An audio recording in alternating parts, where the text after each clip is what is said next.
The leaves were falling from the great oak at the meadow's edge. They were falling from all the trees. One branch of the oak reached high above the others and stretched far out over the meadow.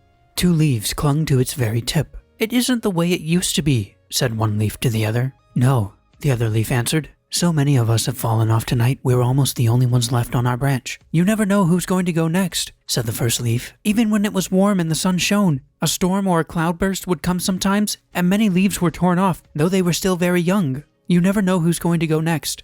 "The sun seldom shines now," sighed the second leaf, "and when it does, it gives no warmth. We must have warmth again." "Can it be true," said the first leaf, "can it really be true that others come to take our places when we're gone, and after them still others, and more and more?" "It really is true," whispered the second leaf. "We can't even begin to imagine it. It's beyond our powers." "It makes me very sad," added the first leaf. They were silent a while. Then the first leaf said quietly to itself, "Why must we fall?" The second leaf asked, "What happens to us when we have fallen?" "We sink down." "What is under us?" The first leaf answered, "I don't know. Some say one thing, some another, but nobody knows." The second leaf asked, "Do we feel anything? Do we know anything about ourselves when we're down there?" The first leaf answered, "Who knows? Not one of all those down there has ever come back to tell us about it." They were silent again. Then the first leaf said tenderly to the other, "Don't worry so much about it. You're trembling." "That's nothing," the second leaf answered. "I tremble at the least thing now. I don't feel so sure of my hold as I used to." "Let's not talk any more about such things," said the first leaf. The other replied, "No, we'll let it be. But what else shall we talk about?" It was silent, but it went on after a little while. "Which of us will go first?" "There's still plenty of time to worry about that," the other leaf said reassuringly. "Let's remember how beautiful it was, how wonderful when the sun came out and shone so warmly that we thought we'd burst with life. Do you remember? And the morning dew and the mild and splendid nights?"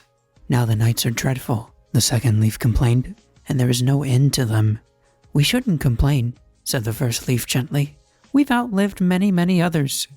"Have I changed much?" asked the second leaf shyly. "Not in the least," the first leaf said. "You think so only because I've gotten to be so yellow and ugly. But it's different in your case." "You're fooling me," the second leaf said. "No, really," the first leaf answered eagerly. "Believe me, you're as lovely as the day you were born. Here and there may be a little yellow spot, but it's hardly noticeable and makes you only more beautiful, believe me." "Thanks," whispered the second leaf, quite touched. "I don't believe you, not altogether, but I thank you because you're so kind. You've always been so kind to me. I'm just beginning to understand how kind you are."